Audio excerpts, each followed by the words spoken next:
Welcome to selfdiscoverymedia.com, where we discover the communities that are making a difference in the lives of others. Our self-discovery is something we are all making on our life's journey. Here you will find the people that will be your guidance, that will be your inspiration, that will be there for you in support on your journey of life. Do enjoy. Our next show is... Good morning, good afternoon, and good evening, everybody. Welcome back to another edition of Eco Solutions, right here on selfdiscoverymedia.com. I'm your host, Sarah Troy, and my wonderful guest is Andrew Michaels. And we're going to be talking about something that's extremely important, raising the consciousness to heal the planet and its inhabitants. Boy, here's Mama Earth talking to us at the present moment. She says, you are not listening. And if you're not careful, we're going to delete you. And she's certainly kind of throwing a tantrum at the present moment. And I cannot blame her at all. But so he has soul pal fables, or modern day Aesop. I'm not sure what that is. You can tell me all about that. Okay. He's an environmentalist. He teaches truths about the environmental crisis and the consciousness that is needed to resolve it. Boy, do we need that consciousness so enlightened for sure. Earth is in peril, he says. Several droughts parch some areas while other terrains are flooded. Wildfires consume territories while freakish ice storms crash city grids. You've got hurricanes, you've got tornadoes, you've got earthquakes, and all of these other incredible things that are happening, and it's affecting and inflaming our health and the well-being of the animal kingdom. Absolutely. So we're going to again find out what this AESOP is, because I don't know what that is, but we're going to also talk about the book Arising Soul Pals, Keeping Eyes on the Rise. And I think we should just dive right into it, my dear. What does that word mean? Welcome to the show. Thank you very much. Yeah, the word meaning, which word? Arising? Oh, no, the Aesop. Oh, Aesop, yeah. Aesop is actually a writer from years ago, many years ago, almost, I would call it almost ancient, I mean, a few hundred years back. And he wrote fables that really had a message and a story within which was the basis for the story. And oftentimes they did use animals were part of these fables. And, they're obviously fictional, but they really attracted a lot of people's minds and understanding to understand the stories of what we're being told. So Aesop's fable is a shorthand way, I think, of saying that stories are really here because they can help teach us, and we can learn, and we can get emotionally attracted to them and want to understand them because we're emotionally drawn to the characters in the stories. And so there's a beautiful connection between our stories that are told, the characters that bring forward the stories, and our own consciousness and learning. And so that's why it's called related to Aesop's fables. The one I'd say big difference is that a lot of the stories, even though they are fictional, they are actually based on facts about people, animals, nature, culture, and spiritual practice. So those are all based in fact, and the stories I'll bring in a little fiction, but it's really so you can hopefully relate to these stories and learn about different things that are happening in our world. A lot of them relate to environmental issues or things that are brought out because of our environmental challenges, and what human beings are both doing partly to affect that and impact that, as well as possibilities for ways human beings can solve some of these problems, and pointing to those. So it's kind of a hopefully a harmonious fables that bring into all elements of how we live and what we live with, and what human beings actually could do to make a difference. I'm a true colors coach, which is the 4 key personality, and it's how we receive and interact. And there is a very limited amount of people that actually will eat up facts, that want data, right? To other people, it's just like over their heads and just, wait, how does it affect me? Storytelling is something that's so much more relatable because they can see themselves in the story. They can see themselves in the character. And although they may be reading it and it's all very pleasurable afterwards, like, but what if that was me? What if that is a little bit too much parallel to what's going on? What if I could make a difference? And I think very often bombarding people with the facts can be doomsday type thing, as opposed to inviting them to be a part of the story and truly see how it can unravel. Yes, I think that's absolutely right. And my personal experience, actually, a lot of it has to do with developing public policy to support sustainable development and fighting global warming. And through that effort, which was about 15 years, I was really involved with various organizations to promote that. One was I worked on public policy for an organization that represented the entire Bay Area region, Bay Area meaning San Francisco Bay Area. And we developed an alliance of, we called it Bay Area Communities for Sustainable Development.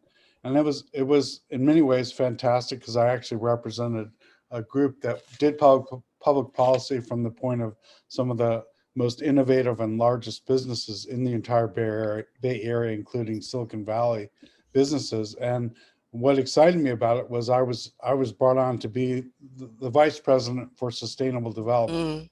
And I was so excited because I really liked the idea that businesses were actually wanting to put their muscle behind this, which is refreshing to me, because a lot of the term of sustainable development and even environmental well-being is not often associated well or good with businesses, because sometimes they are the enemy. I mean, oil businesses obviously are the enemy of a healthy environment in a way.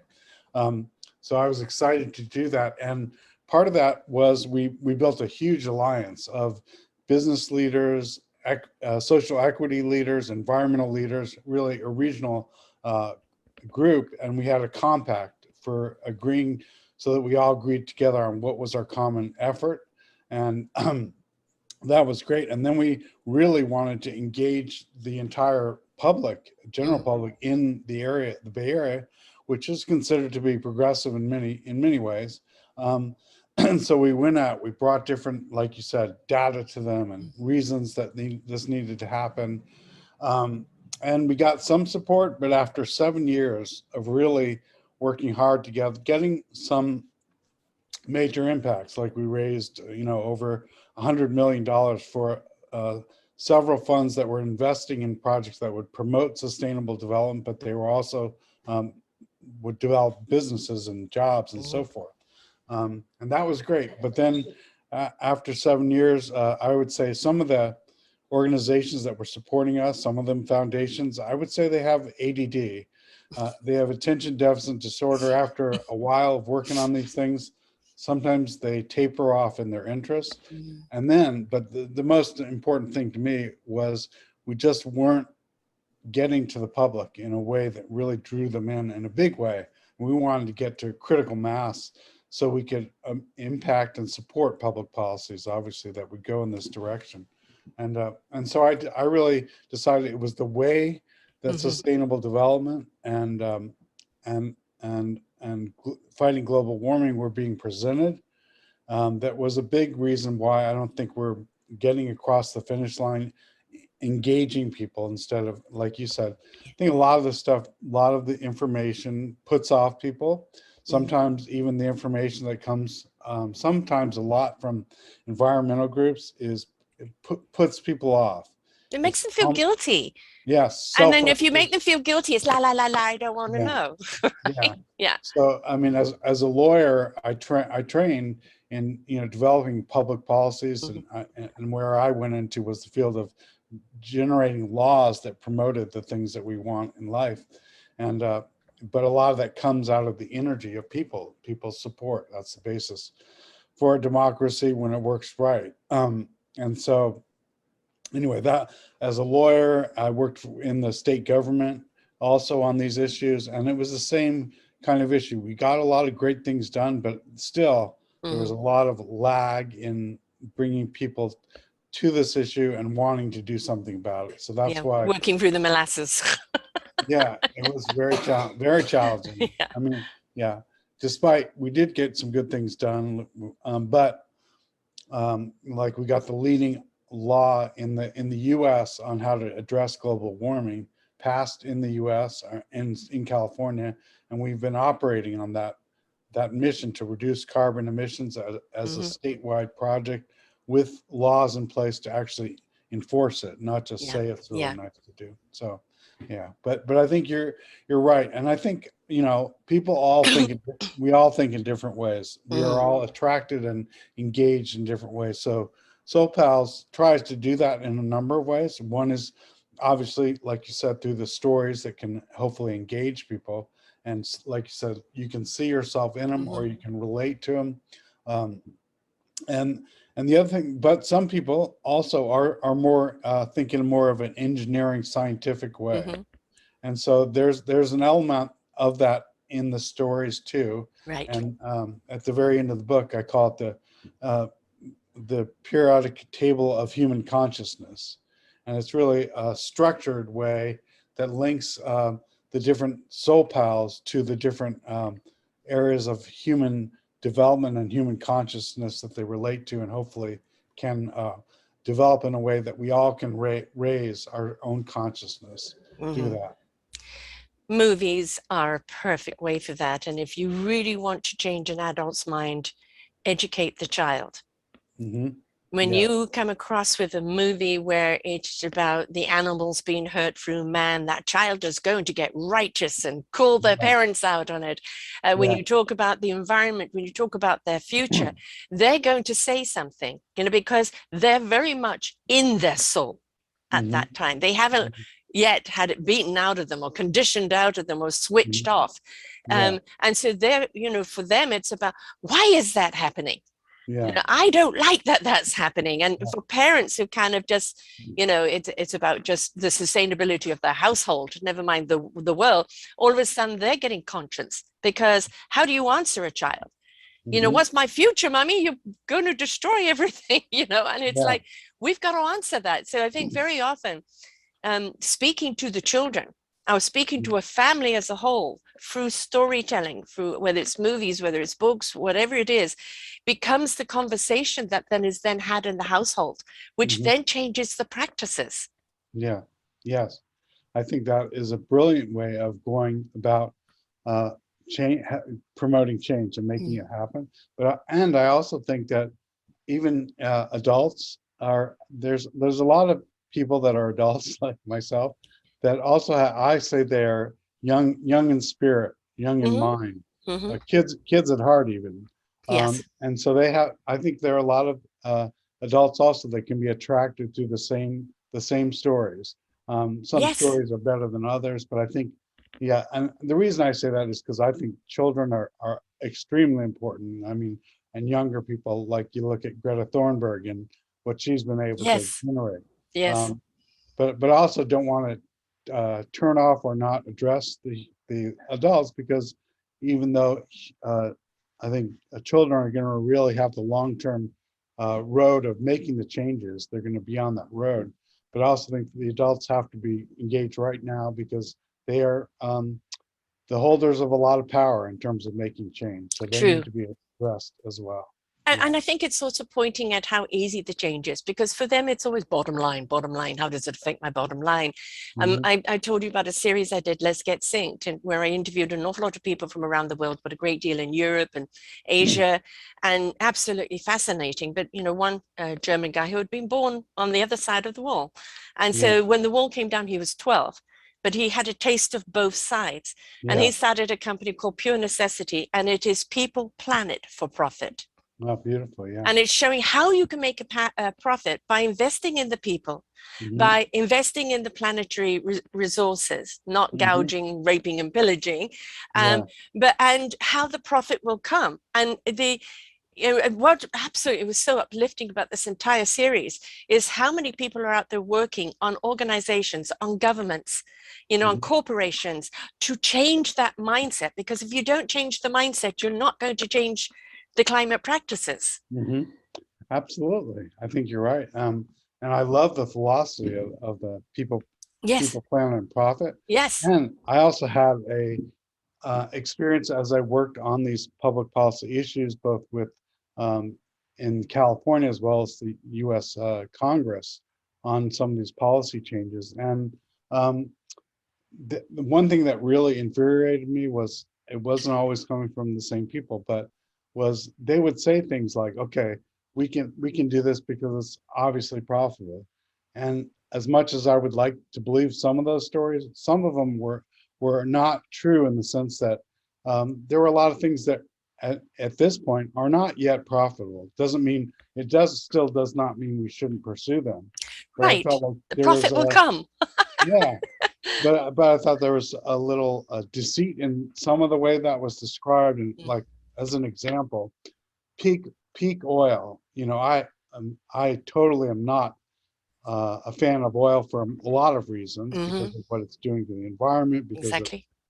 what it does to people's health, obviously, Mm-hmm. and all the reasons. But I have to say, I was quite irritated by this peak oil argument that was always made since actually 1970s, the mid 1970s, when Carter brought forward energy policy as a way to go. And then this peak oil thing would come in. Since the 70s, they keep saying peak oil is going to force us to go in a different direction. Well, frankly, over that period of time, it hasn't Mm. happened in a big way at all. It makes me mad. So, Yeah. we Oh, have to it's work always hard. the people that talk about the repression that don't realize they're the repressed ones Yeah. because they're not willing to go to change. Let's just take where we are today, the simple cell phone, the Apple Watch, the Yeah. computer in that tiny little thing. Yeah. It's been in our generation where the computer was a city block. Yeah. Right. And Yeah. I've been watching the TV series Mannix, which was, Joe Yes. Mannix, which was done in the late 60s, early 70s. And they literally had these very loud computer things churning things out. Look at how far we've come. Yes. Technology and innovation, we are leaps and bounds, but consciousness, we Hmm. still seem to be sleeping. I think a lot of people are, and Mm-hmm. I'm certainly not saying I'm totally awake, but I'm learning about it. And so I think part of it is the outer environment, everything around us, including the technology, including the environment itself in some ways, does not reflect or does not get into the inner environment, our Yeah. inner nature. And there needs to be a harmony, I think, in that for us to move forward. I mean, that's my sense. And so if the inner environment, how we think, our consciousness is still polluted or um, not elevated so that we can see and be aware of what things are and how we can change them, then we're going to be stuck. And so way back early on, even before the term sustainable development even was really known that well, I was at a United Nations conference, the UN Earth Summit, way back. And um, it was constantly amazing how the inner and the outer weren't brought together in that. Mm. And so I went as part of a team to present the policy of California around how to address sustainable development.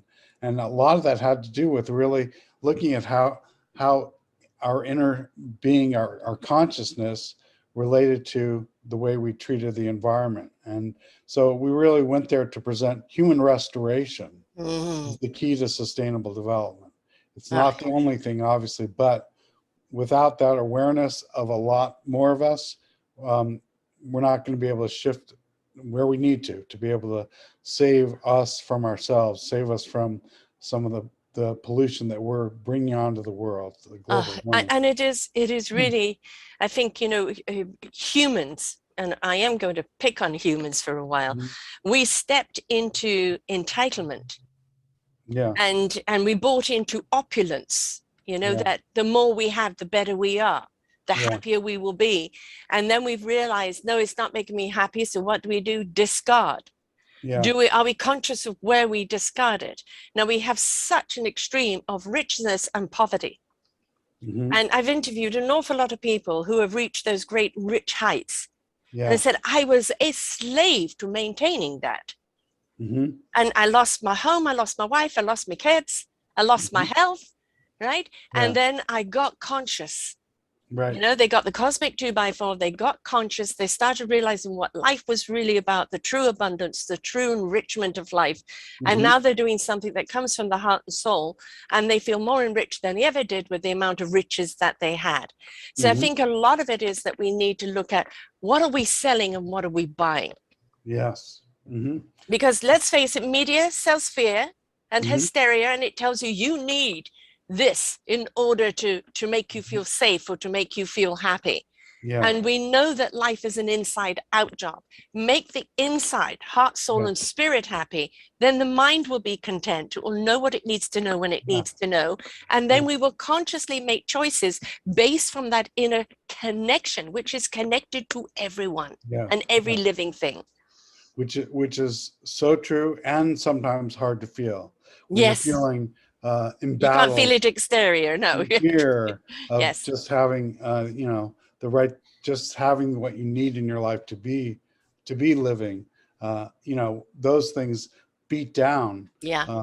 that sense of wholeness and connectedness, even though it is there, and we have to, as best we can, we need to tune into it. And I think what you're saying really is a lot of this comes from partly the language that we hear and think that actually generates our consciousness in many ways. So like when we talk about you know people basically feeling like entitled, we own the world, we own the environment, it's We're the our, superior ones, right? yeah, Yeah. which in a way, I mean, I'm going to say comes back to the word stewardship, which in Hmm. its true element is beautiful, because Yes. it doesn't say we own, it says we're here to guide and Yes. partner with. But I think the language of it has been bastardized, Yes. and stewardship for many people has come to mean ownership. We have the right, like you said, entitled, to do as we wish, to meet our own needs, Yeah. as if our own needs were separate from everything else, which they're not.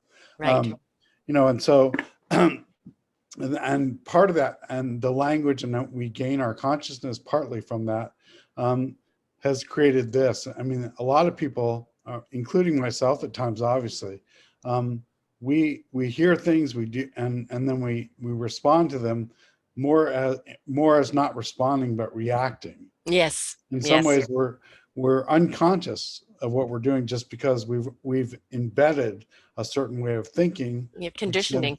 we think, okay, that's how we how Yeah. we have to act. We don't even think that it might be not the best way. So the the book and the stories and the soul pals really get down to, hopefully in a very engaging way and a fun way, and an interesting way. Not all fun, because some of the stories aren't Hmm. all they're not all just happy Right. talk. They're getting to major issues, but it's a way of bringing that consciousness out through stories, through characters that we can relate to, through even especially qualities of those characters that we can emulate to help our own way of being in the world rise. That's why I call it a rising soul Yes. house, because it helps our own consciousness be raised through that, and through the language we really, how we often create our consciousness. And PBS stands for public broadcast system, Hmm. but I think in terms of the inner and outer environment, harmony that we want to create, it also can mean personal broadcast system. Hmm. So Hmm. What are we taking, broadcasting?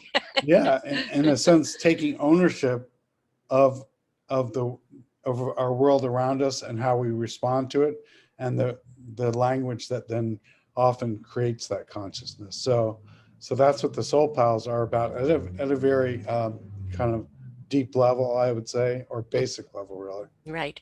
I mean, the soul cannot speak for a closed heart. And we've closed our hearts out in many, many ways due to fear, Hmm. mistrust, Yeah. confusion, Yeah. and a lack of connection to Yeah. ourselves. And we really need to open up our hearts a crack. I don't care if it hurts. I really Yeah. don't, because through that pain, you actually understand joy. And then Yeah. the soul gets ignited, which is that wisdom that speaks through your heart. speaks to your spirit, that allows the mind to know what it needs to know when it needs to know it. But if we're operating just from the head, we're constantly operating from, well, what about me, survival? What about me, survival? And Yeah. we're not connected to the very source that helps us survive.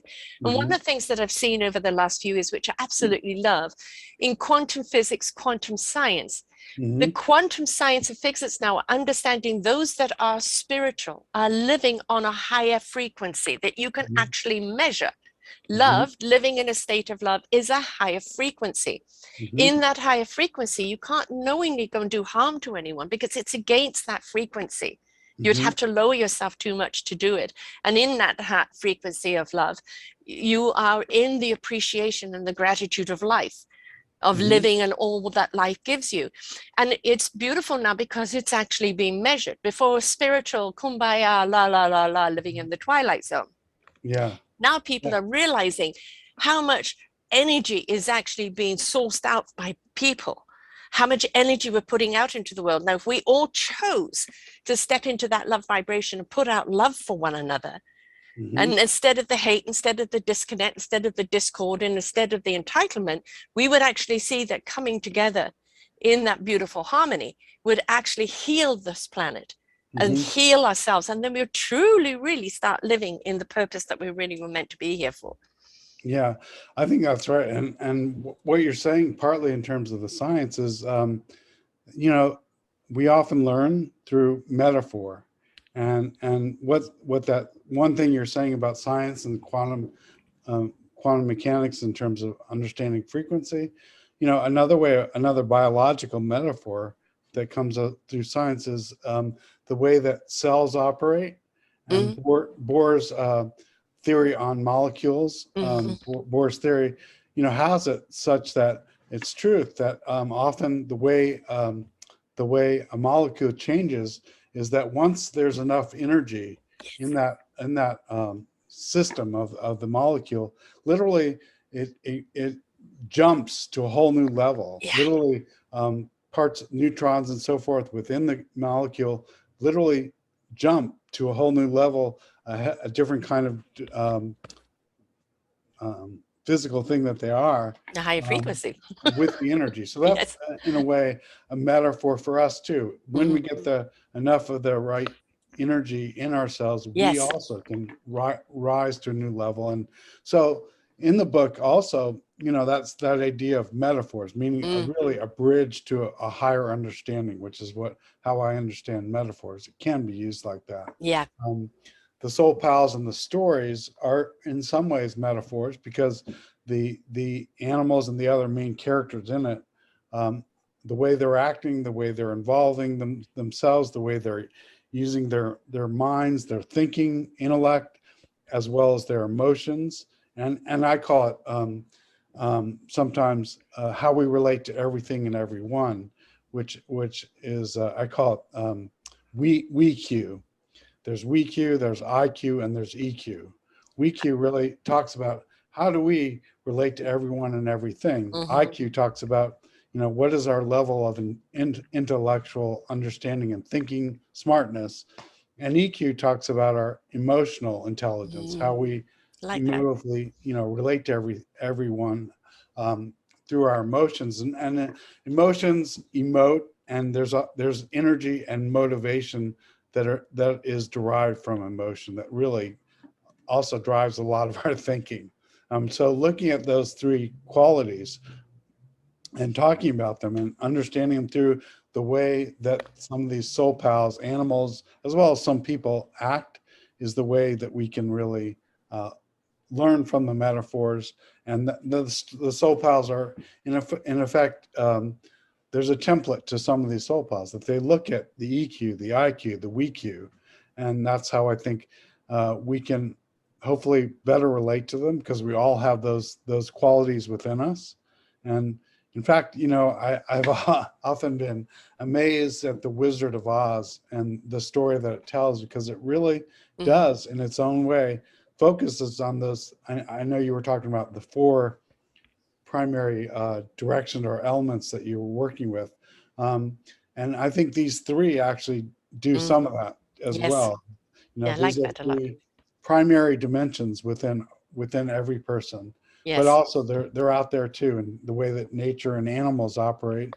And it's sometimes not thought about or understood, but there was a declaration called the Declaration of Consciousness that was signed by prominent scientists.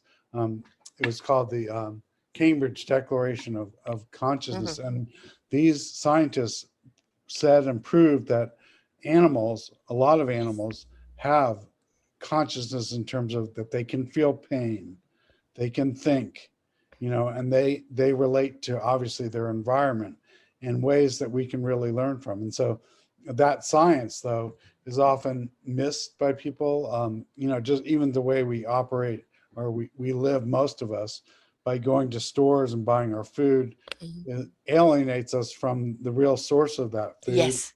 Yes. The and farm to actually the table. source of Hmm. that food being Hmm. filled with consciousness that we can learn from. Right. When you talk about the IQ, when you come into animals, there's intuition, Yeah. right? Yes. They're Yeah. incredibly intuitive. And, I think what we're seeing right now, which is absolute delight, pleases my heart and soul immensely, is how the animals are educating us. Yes. They are Absolutely. stepping up into a way, God, we've got to help these humans before they obliterate us. Yeah. And they do have this emotional cue. Yeah. Absolutely. They are very much about we and us. Yeah. Right. And that IQ is that intuition that they work from all the time, which keeps them alive. And Yeah. if we watch animals at work with each other, with the interaction that they have Yeah. with us, there's Yes. so much to learn. People say, oh, my heart is closed, I don't know how to open it. I say, go into nature, Yeah. watch the animals, right? Yeah. Feel the wind rustling through the trees, watch the ocean hitting the shores, watch children at play, watch Hmm. dogs chasing a ball or a stick. If this doesn't open your heart even a crack, then you're beyond saving, Yeah. because all of that just brings such warmth and joy to Hmm. us, and in its simplicity. And I think a lot of one of our problems with our intellect is that we've tried to intellectualize everything. Right. We've been thinking purely from our head, and we Hmm. haven't incorporated the conversation of our heart, soul, and spirit. And Yeah. when we do incorporate that conversation, the head actually does have better understanding of what to do. But if Yeah. we're only going from our head, then Hmm. we are the scenarios, well, it could be this, it could be that, what if this and what if that? And we're stuck. We're stuck Yeah. in the what ifs, and we make bad decisions because we don't have all the data. I think that's right, and how we respond to the data obviously is critical. And I mean, an element of the book also is that there's a dichotomy that's often put out there. It's nature or nurture. Either Mm-hmm. we Mm-hmm. learn how we are to be, or it's natural within us, Yeah. intuition in a way. Um, but I think what's here is nature nurtures, not the other way around. Nature Yes. nurtures. It's a Yes. unity. And I mean, this is just one example of one of the soul pals. I mean, there's a story based on a lot of fact, about the hummingbird. The hummingbird is Mm-hmm. one of the key characters in it, and I learned a lot about the actual animal, their nature, how they work, how they operate.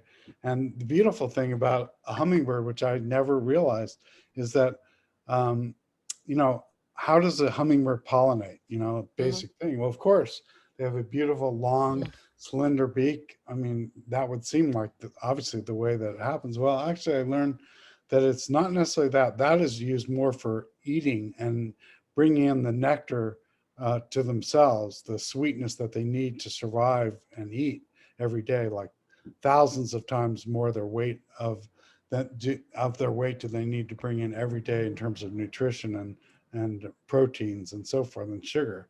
Um, but the way they actually pollinate, which is one of their important jobs for all of us, is that it's when they're going into get something from a flower, for instance, they bump their forehead against the stamen. The stamen is where the seeds and the seeds and the basis for spreading that Mm-hmm. through happen. So in a way, they use their head to support the creation of nature The and showering. things around us. So that's a part of it, and I mean that's one part of the story. And also, if you think about that and the essential importance of that, part of the story talks about partly the way these hummingbirds are being treated in certain Mm, parts of the world, and how that relates to us, because that's obviously part of the mm-hmm, world that we live in, the nature that we're in. Um, and so the part of the story talks about a pollination protest.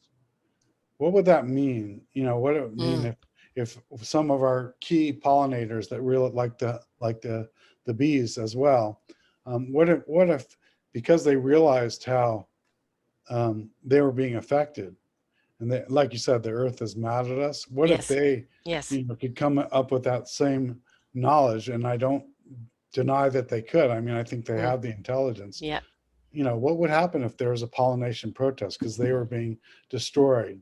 We're not going to help you unless you help us, Right. I'm basically. just I'm just visioning kind of a bee march with their little signs, Exactly. coming en masse, Yes. it's like, leave us alone, or maybe we'll sting you. It's Yeah. at my daughter's place, she lives with trees all around her. It's absolutely beautiful. And you sit on the veranda, and every time I've sat there, it's so peaceful. You see this beautiful hummingbird coming along. But Yeah. it's always interesting because there seems to be one or two of them and they take it in turns.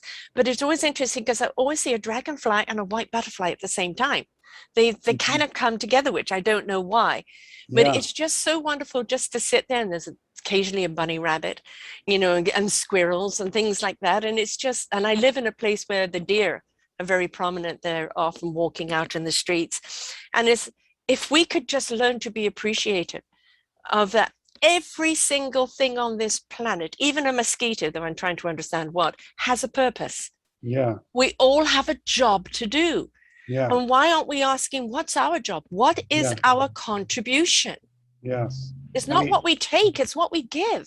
exactly. It's what we give, what we care about, and how Mm, we relate to it. And actually, you mentioned a bee, which is a perfect example again of a soul pal trying to, what I say, helping teach us things. And the yes. bee, I mean, I've noticed also hummingbirds as well, and I've noticed that hummingbirds share the hummingbird feeder with bees. I see both of them coming to them. They Hmm. don't always stay Right. together when they're eating. Sometimes the hummingbirds go off to leave room for the bee to do that, to But bring they don't some. fight over it. Yeah. But, Mm, and so the bee, as one example of a soul pal, and there's a whole story and a poem in the soul pals that you can see about bees, and they teach us how we can really live mm, all the time, fully present, instead of, sometimes a lot of us, including myself, sometimes are so busy worrying about the future, yeah. worrying about what's going to happen, that we lose the present moment, because we're kind of in our heads in another place. But the bee shows us you can enjoy and live beginning through ending, BEE, beginning Yes. through ending. Yes. And Or just so, being. yeah, exactly. And the bee has that meaning Yeah. in many ways, and even the acronyms that I use, like the B, beginning, enjoy beginning through ending, BU with zest and zeal, Mm, meaning instead of bumblebees, they're not mm. bumbling, No. they're buzzing, and Yes. and and it's not about bumbling at all. It's about being you, with full zest and zeal, enjoying the nectar of now Yeah. at all times, and Yes. it can show us the way there. In some cases, it helps me sometimes to remember that when I'm kind of losing it a When you're little. bumbling along. Yeah, bumbling, exactly. So bumblebees aren't bumbling, they're buzzing. And so Right. the whole story is about that, and the way the bee operates. I mean, literally, it has to live fully in the present, because when it stings, which is a major activity that sometimes it does, that's it. That's often the it for that bee, because they often die after they sting. Right. So they Mm. really, anyway. So that's, yeah. I So had many a things. 10-year-old on once who'd written a book, 365 Days of Gratitude with a Positive Attitude. Hmm. And I thought, I'm going to have to talk differently to her. And like, she was so eloquent. And, Yeah. one of the things that she said is like, I just don't understand people. If you're unhappy, Yeah. why don't you change it and go and do something that makes you happy? Yes. And we seem to kind of have got this wonderful relationship, or not so wonderful, with misery, Yeah. with Mhm. drama. with, and you look at the TV that we watch, drama upon drama upon drama, and we Yeah. get caught up in that drama, which is kind of like a hysteria, becomes, a very small wind that ends up being this tornado and hurricane and everything else all in one. And then people get caught up in the drama. And I think a lot of what we're seeing in the divide right now is hysteria is catching. Mhm. Right. And there is recently something happened that kind of upset my world. And I had to go through the emotions, and I decided to do a show on it. Of like, I had to be sad. I had to be fearful. I had to be anguished. I had to be depressed. I had to go through the anxiety. I had to go for all of that to get to the clarity. Yeah. Right. Yeah. And so, stuff happens to you. Don't get caught up in the drama of what happens to you. Work through the process and Yes. get to the clarity. But we get stuck in the drama, don't we? We often do, and absolutely. And the I feel like sometimes we need something to help pivot from the misery to the healthier way of being with life. And it's no mistake that the word misery is connected in terms of how some other people connect with people that are in misery. Commiseration. Yes. It's meaning we join together in the misery. And on the one hand, commiseration has a quality that's good, it's empathy. But on the other, if the empathy is something that draws us all down, that's not necessarily positive. So I think, looking at that commiseration and how we can choose to pivot from that, which I think the person you're talking about, I Yeah. think got a hold of. And here's another really basic example of how we use language, and we can use it in relating to other beings and how they operate to help ourselves and even gain consciousness, and so, or increase our consciousness. And so there's a writing within Soul Pals about the gorilla. Mhm. And the gorilla, if you look at again the spelling, Gorilli. So it starts this story as this: gratitude or ill attitude. We get Mm. to choose. It's based on our tone of voice, and we Yes. also the crease that you see often in a gorilla is in human beings is tension. When Mm. your forehead is increased, there's a Mm. lot of kinesiology Yeah. connecting how we physically are with how we feel. And the gorilla teaches us that we can choose gratitude or ill attitude. That's our choice. Yeah. And we can, it's both in how we speak and how we think and how we are physically that affect that. And so part of the story about the gorilla is there's a little rap in it. Decrease the crease to increase the peace. And so it's like, that's what these stories sometimes bring about, is that Mm. metaphor, that relationship Mhm. to nature and animals, but how it really affects, how it can You affect. sound to me like a very rhythmic person. The algorithms, the rhythms, and people actually, when they get caught up in a rhythm, Mhm. it becomes something that actually they relate to, because decrease to decrease to increase the peace. Yeah, Automatically it is like, I'm going to remember that if there's a rhythm to it, right? yeah, And you yeah. talked about tone of voice. Well, they actually say that when you are presenting yourself, Uh-huh. 55% is the way you present yourself. It's how do you carry yourself. It's not always what you wear, it's how you wear it. Yes. Your persona, is it Mhm. warm and inviting? 37% is your tone. Yes. And if you haven't set the right tone, that 7% content is not even going to be heard, Yes. right? So And that exactly. tone is very important. I mean, also when you are talking to the animal kingdom, Yeah. right? We change our tone Mhm. because we don't want to be threatening. We're bigger than them, than some of them, dogs, cats, Yeah. this, etc. We want to show them that we are, excited to see them, that we Yeah. want to interact with them. So what do? We change our tone. We Yeah. smile. We look softer as we Mhm. approach them, Mhm. right? So we are approachable, but again, rhythmic. So, it sounds to me that you've really stepped into the rhythm of things, Mhm. which makes it so much easier for people to remember. Exactly. That's what I hope that's the case. Definitely. When you're in a certain rhythm, you're in the zone. You're really you're really flowing in harmony with everything, and you're inspired by being in the zone. And Yes. so Yeah, I think you're right. The rhythm is a big part of it. And that's part, yes, definitely part of it, being in the rhythm. And when you're out of the rhythm, being able to recognize it, choose to be back in the rhythm Yeah. instead of staying in the chaos. Yeah, I mean, this is a sad thing I heard, which I don't know. It relates to rhythm, sadly, in a way. But I was learning about some of the practices of the Taliban. Mm-hmm. And one thing is they do not allow music to be used in public. So it's interesting, just to Yeah, hear well, that. why? Because Yeah, music is a storytelling, it's a uniting, it's an yeah, expression of how you feel, right? yeah, And they don't want anyone to feel anything other than fear. yeah. Some of them, yes, Yeah, absolutely. So yeah. yeah, I appreciate for your understanding or thinking about it that way. Yeah. Let's face it, there's an awful lot of fear being sold. It's Hmm. been sold in hysteria, it's been sold through the media, through the social medias, and one person kind of has a taste of it, and then the next person, it goes up and up and up and up in the high pitch volume. And Yeah. then nobody can hear you because you're up there. Yeah. You're completely out of sync. There's Hmm. no rhythm about you whatsoever. You're very at ease, dis-ease. Where does Yeah. disease come from? Uh-huh.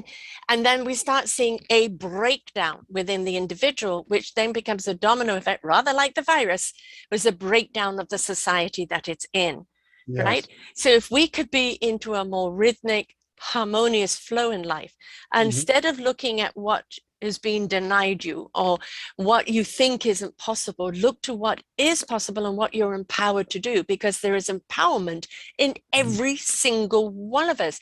We Yes. spend too much time bitching on what we haven't got or what we've been told we should do and this, that, etc. Mhm. And what we don't do is look at how can we feed the possibilities, because there is Yes. always a possibility. Yeah. Yeah, absolutely. And that, like you're saying, even fear, Mhm. which some people have said the acronym for that is false evidence Yes, appearing real. yes, Even in the fear, there's an opportunity to pivot to yes. a better way of being. And that's another example of one of the soul pals in the stories is there's a story called "Jaded in the Forest of Lake Chad." And it's true story in many ways about Lake Chad, which is in the heart of Africa. In fact, if you look at Africa as a being, as a person, you would see that Lake Chad, which is a lake, is literally in the heart of Africa. Mm, Um, and in a true story about some of the things that have happened to that lake. Within 50 years, it has shriveled to 5% of what its uh, mm, magnitude used to be. I mean, evaporated literally from all kinds of things, including human things like irrigation, mm, natural things, natural in the way that mm. the sun is operating on it. But okay, in that lake, it used to be called the Lake of Hippos because there were so many hippos there, and they're still there, thank God. But in the story, there's a story about um, real things happening there, how elephants interact with the lake and how they actually migrate. Even though the lake has shriveled, there's still 5% water. Mhm. But what I didn't realize until I learned a lot more about it, the elephants still want to migrate to the lake, which I would, in my head, I'm going, oh, they're not going to do. They're not. Why would they do that? But I realized that even though the lake is gone and the water above the ground is gone, there's still some water that's in the ground. And Yes. when you put that together with the seasonal rain storms, that actually creates an abundant place for elephants and others to come to graze because Hmm. it's still greener, even though the lake. Anyway, it was a very interesting thing, and I was thinking about that and the hippo. I mean, you just think of the hippo. It's nature and how it is, and it literally has thin skin that is so thick that it can rebuff Yeah. even bullets. And Yes. so here's an example of how we can learn from the hippo and even pivot from fear, because the hippo basically the acronym that I use for hippo is the hide is impervious or rather, the height is puncture proof to opposition. So Mhm. literally, things that are coming against you, people that are Yeah. even acting against you, instead of being in the fear of that, we can actually empower ourselves by not Become responding. hippo-ish. Become Yes, hippo-ish. yes. We Yes. can respond and not be in fear by being more like hippo in that sense. We don't have to react and almost be like robotic in a certain way to Right. just reacting. I do a show every week myself, and the one I have this week is actually a different kind of courage. And I was, saying about when I was young, the Mhm. courage, like I mean, all of the jobs I went into, I wasn't qualified. I just kind of went, I don't know if I can do it. Let's try. Yeah, Right, find out if I can do it or not, and it's yes, like it's the enthusiasm around it. Like, let's see, let's yeah, explore. This is for me. Oh, I didn't know I could do this, yeah, and the courage now is different, where I haven't got that same exuberance, especially for anything physical, but it's more wiser courage now. yeah, Right, more discerning courage now, yeah, more looking deeper at what is possible now. And that's how, just age and experience, life experience brings you. But we all need to find a certain amount of courage within us, because, yes, well, I'm just one person. I'm not going to make a difference. If mhm, every one person made one difference, look yeah, where we would be. absolutely. One Yeah, difference, one practice changed, one consciousness ignited. yes, yes, absolutely. I think you're right on to it. And another part of this stories is really realizing that kind of thing that you're just talking about. And as I was mentioning, sort of a template for a lot of the characters that are in these stories is the Wizard of Oz. And of course, one of the third elements about that is courage, the Mm. lion, Yes. having courage. And courage, another way I think of it, as it relates also to these books, is courage is another way of talking about your confidence Hmm. in your belief of whatever you can or cannot do. So having the courage really is having the confidence to manifest or live in the way you want to live. Courage. So actually, I mean, that kind of gets back to also one of the stories in here, which is called Pelican Park. And the pelican in this story is responding to a thing that really happened in Louisiana. In Louisiana, dealing with a lot of the Ida and hurricane Mm. remnants. It's very sad. But Yes. one of the things, even in this case, has happened also. Um, the uh, the the oil spills, some of Mm. the worst in all of Yeah. history, have happened in there, like the BP one that happened several years ago, and even a few days ago. There's a huge mile-long oil spill Which, that's, of course, you don't hear much about, do you? yeah, Hmm. done at all. Meanwhile, Hmm. they're talking about waivers for gas, which I understand Yes. why, but Hmm. the pelican in this story, sees that as a big issue, and how can it respond to that and help? So it really figures out, okay, I have the powers through the way I am, through my ability to fly and literally uh, do reconnaissance for situations, and it can actually help a lot of the beings that are being affected by creating place of refuge for them. And Right. so Pelican Park sort of is that part of the story. But the pelican is also key around understanding our courage, or being able Hmm. to have more courage. Because here again, in terms of the soul pals are a lot of them, I call them acronym mantras Hmm. for power, Hmm. because the acronym, if you repeat it, and the idea of an acronym is that it can be easily remembered Yes. and therefore repeated, like a lot of spiritual practices include Yeah. mantras, Yes. It's which, a game rhythmic, isn't it? yeah, rhythmic, Right. Right. and Yeah. and it's an element of consciousness, which is Yes. literally to be aware in the Yes. moment. And if you're not aware, that's where we often lose our way and lose our consciousness, because we're just, like I said, sometimes reacting out of just habit instead of out of really consciousness and thinking. Yeah. Um, and so Pelican is one of the first pals that I ever came to me. and I was watching a pelican just kind of do its thing, which is it glides around in a So circle for gracefully. beautifully. I mean, Yes. another thing about courage and the way we are is to act with efficiency and not waste energy. Right. So, Yes. and the pelican also shows that through the way it is. I mean, if you watch a pelican compared to like a seagull, I mean, the pelican is literally gliding. Yeah. Most of the time, its wings are not flapping like mad. And Yeah. In yet, synchronicity. yet it does that Yeah. in some of the most, um, Visually beautiful.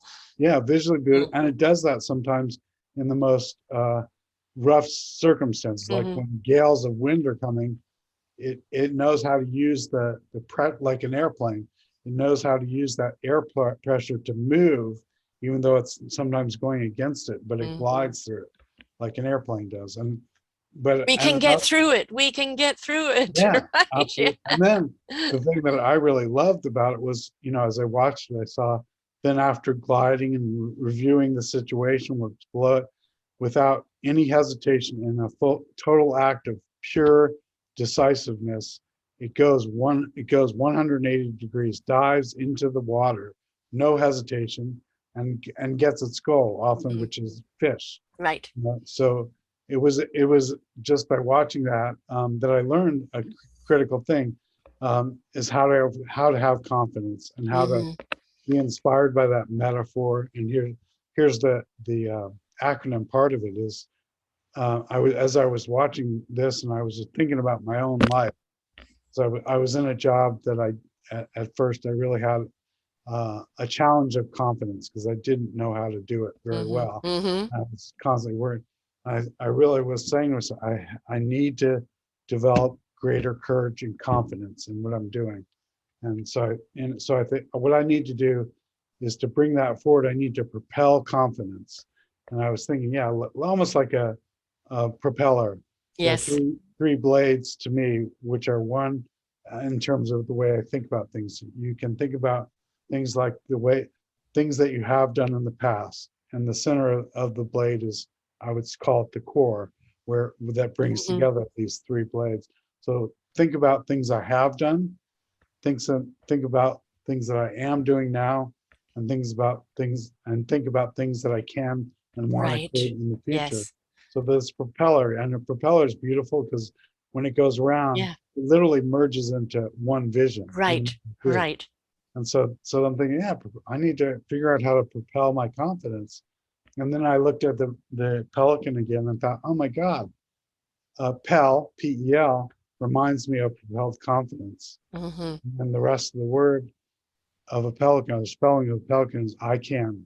I Right. can. Yeah. I There, like that. there Yes. it was, right there. Yeah. A Exactly. metaphor that I can put in my mind's eye or see at any time and reflect on that and have that in my consciousness.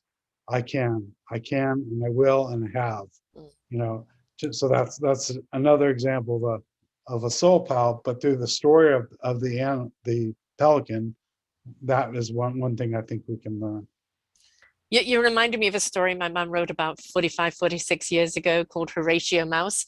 And it's about an immigrant mouse that moves to Africa and ends up becoming king. Okay. Right. And Yeah. it was that confidence. I mean, it didn't went out with that confidence. It discovered the confidence as it went. And Yeah. it was the reasoning, it was the heart, it was the bringing together instead of the divide. It's a Yeah. beautiful story. My wonderful friend who was a librarian teacher with a beautiful speaking voice actually audioed it for me. And I have the story here on site. It's a lovely one because again, it does address, it doesn't matter how small I am, I can still have a big impact. Yes. Right. And Yeah. it doesn't matter what obstacle I'm facing, the lion who is the king of the jungle. I'm Yeah. just a mouse, but my courage and my conviction and my compassion Yeah. are my tools. And so, there's always something to learn. And I think this is why storytelling is so important, because we get caught up in everyday survival and the everyday turmoil, and we don't take that time to switch off from that day and go in. And a story like what you've written is not just a story you're reading for entertainment. It is connecting to the heart and soul. I hope so. Yes. It's igniting it, Yeah. right? And it's, I have another channel called Ignite Your Heart and Soul. This one should have been under there as well. So, Yeah. you know, Yeah. it is about igniting that heart and soul. And sometimes it's through a story where you have a connection, where you have that relatability, where it becomes your answer. Yes. That, Yeah. gosh, I didn't think about that. But that is just something, I can actually adopt to or adapt Yeah. to. Yes. Yeah. Absolutely. That's beautiful. That's a beautiful story. No, Um, I mean, it's a lovely story, the Horatio Mouse. It is. My mum was a wonderful storyteller. She was an actress and everything else. yeah. But the thing is that please do not make excuses. I'm a person of color. I'm a person of this sexual orientation. I am a woman or a man. I am poor. I am rich. I am this. I am that. No, that is just the exterior of the package that you've come in. Your Mhm. strength lies inside. Mhm. It's in that heart, it's in that consciousness, it's in that divine channeling presence of wisdom that will always come through you when you ask it to. It's in the Mhm. spirit of your action, and it's in the understanding of what the mind needs to know when it needs to know it. And we've all got it. We've Yeah. just got to ignite it. Exactly. We all, yes, we have to help ourselves have perception and perspective that is not only what we naturally are attuned to, but also be able to expand to the wholeness. Because Yes. sometimes perspective is an enemy of ourselves and our way of being. Because if you're really only narrowly, tunnelly visioned with that perspective, you don't connect to things around you, and therefore you lose your ability to really respond in a natural way, in a positive way for yourself. And in fact, there actually, speak of mouse, there's a great fable, I guess, that comes from Hindu and India, which is there are several blind men that are around an elephant, and so each one is asked, what did you not see? Because they're blind, but I see. what Yeah. is that? And they all say different things. Oh, of course, this is like a tree trunk. The leg is Yeah. strong. Somebody touches the tail, and it's like a fan, with a little bit of, a little bit at the end that helps move the air, and so they all say this is what it is, but it's knowing all the parts together Yes. that we see feel the wholeness, which is an elephant in this case. Yeah, and that's the true colors, right? The four key personalities. If every Yeah, personality put down what they see and understand, yeah, now you have a whole picture.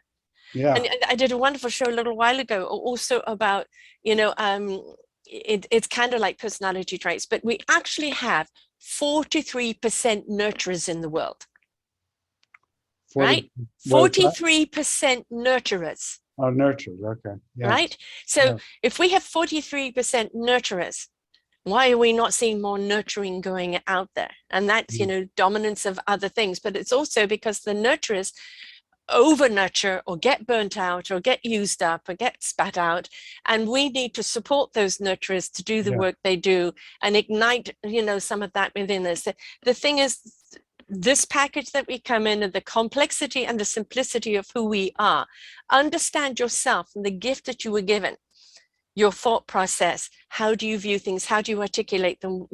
From where do you come from? There Hmm. is the head intellect. How do you listen to the heart and the soul Hmm. and get into the spirit to understand within that personality frame that I've been given, how can I step forth and Yeah. present not my argument, but my point of view that is productive to the collective? Yeah. That's so well said. I mean, this is how I think sometimes, but the idea of storytelling Mm, and listening as an essential part of what we are to, like, support people that are nurturers even more.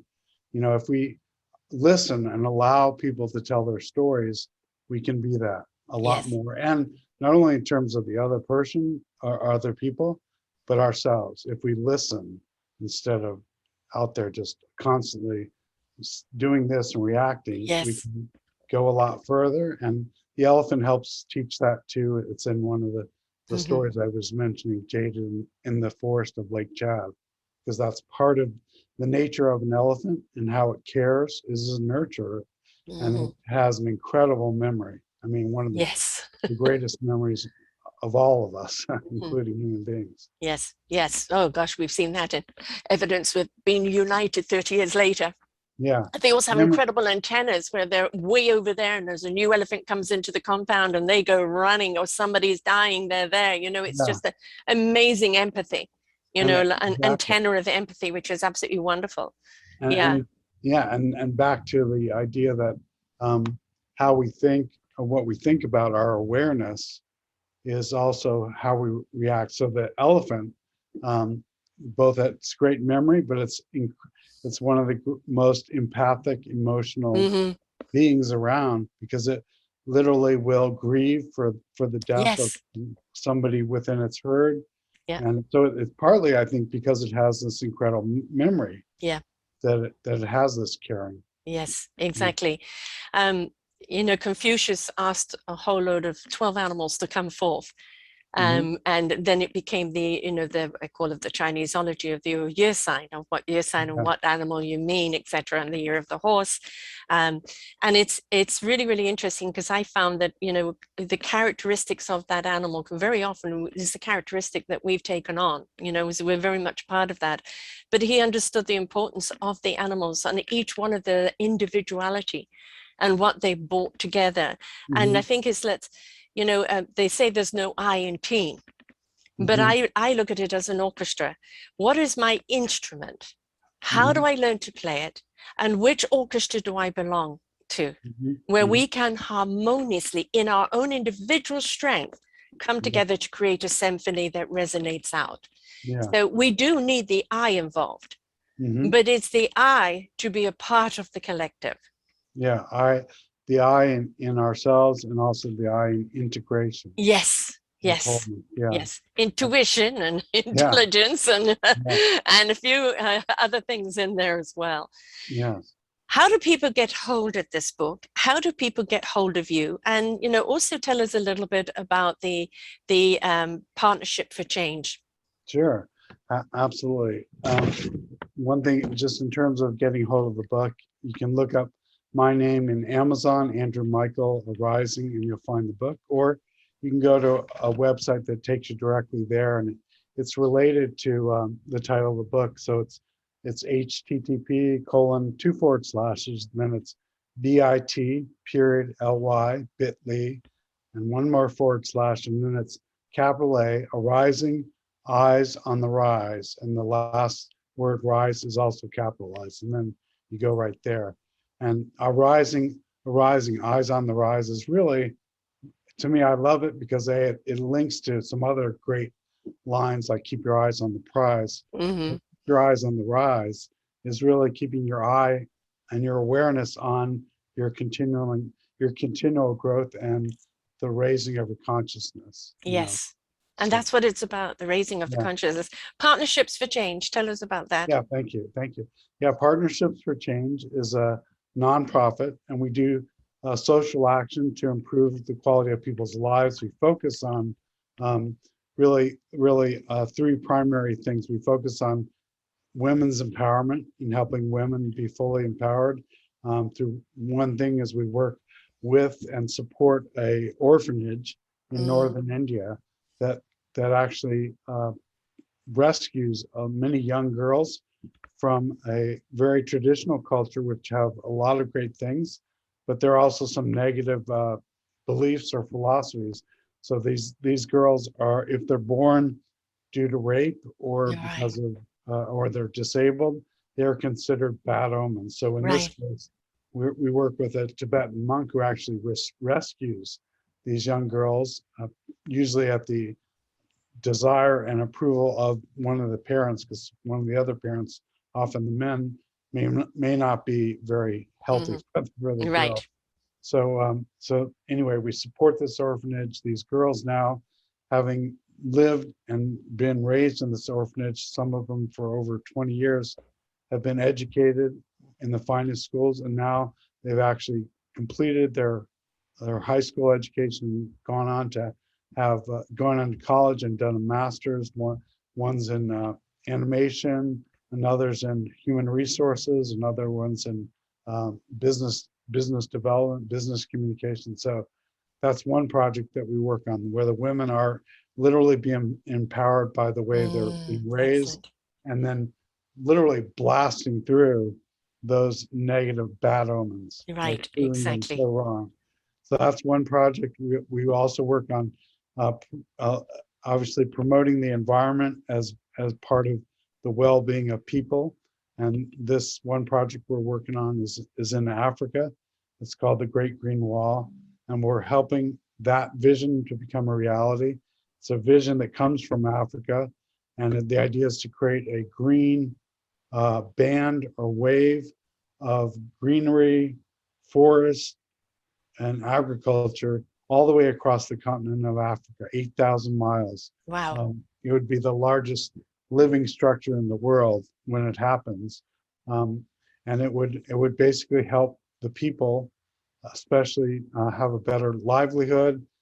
It would reduce food insecurity, Hmm. and it would actually promote economic well-being by the people working in the greenery, both agriculture for food that they can eat themselves, but also sell in the market, um, and just make it so there's no reason, and they don't have to, and which they don't want to migrate, but there is Yes. an increasing rate of migration because the desertification of Yeah. this area of Africa. Yeah. Yeah. I lived in South Africa for a long time, and it is a country that is absolutely miraculous. But at the same time, it's got its troubles. And yes, you're absolutely right. Um, so many people do not want to leave their country, but they're forced to. And I've done a few shows on this of the migration is due to climate, Absolutely. climate, and it's like if we have the capability of generating water, we have the capability of supporting growth. Mhm. There are so many things out there, but we put so much money on wars and everything else instead of that sustainability. Where does war come from? It comes from power, people wanting power, but it also comes from the dis-ease of people's lifestyles. Where does Yeah, hate and fear come from? It's when you yeah, feel that you're in jeopardy. So if we sustain a person's lifestyle, they can feed, they can grow, they've got possibilities, there's a yeah, future ahead of them. We're not going to see so much discord and dis-ease or hate or anything else out there. So we're not putting the money behind the right things. And this is where yeah, we need to change now. We need to invest yeah, in these other. Yes, we need to invest in the clean energy. Yes, we need to invest in sustainability foods. Yes, we need to invest completely on different packaging, even on the whole process of food and that entire meat market. Talking about the elephant as one being the most powerful creatures in the world, it's vegan, folks. yeah, yeah, Right? So exactly. and it's like we ourselves as individuals have to look at our practices, Hmm. and it's not taking away your rights, it's not denying you, it's asking you to be a contributor to the survival of this planet and all that inhabit it. Absolutely. Beautiful said. And I hope that if people read some of the stories, that they will identify things for themselves in it that does Yeah. speak to that, speak to that directly. Um, so Partnerships for Change does those things, as well as we're working on the emergency that is now, which is the situation in Afghanistan. Mm, We're figuring out ways to try and help some of the people that haven't left yet get out. hmm. So that's kind of the way we summarize our work is we advance compassion Right. and seek to abolish cruelty to people, animals, and the environment. So that's our overall mission. Yeah. Amen to that, all of it. I mean, that's, it's you watch the news and you wouldn't blame kind of God coming down and pressing delete on Yeah. humanity. Yeah. And then I do these shows and I hear of all the people like yourself and the organization and the book that you've written, which is all about igniting that consciousness, showing how it's all possible, and these are the ingredients that you can use. Hmm. You can build your future into fruitfulness, into abundance, into a wonderful harvest. Just change your practices and come from compassion and Yeah. consciousness And, Right. you know, that creativity will flow. And the more there are people like you out there, although the media doesn't cover you, it's my job is to cover you, is to show people we all can do it, right? Yeah. We all can do it. And it's just asking you to change that entitlement into that environment of community.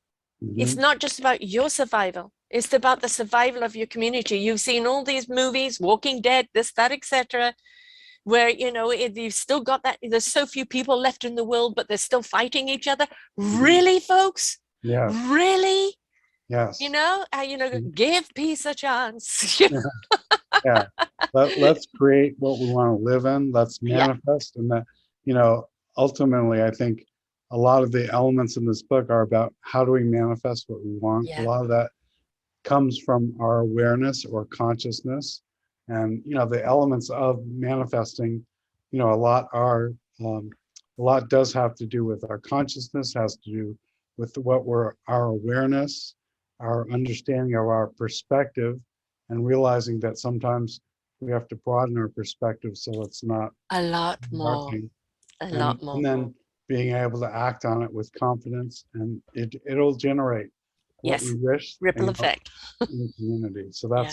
that's what I hope it does, and that's what Partnerships for Change is working on as well, trying to create the future that we all want to live in. Yes, and we can all be a part of it. We're all invited to the party. Yeah. We really are.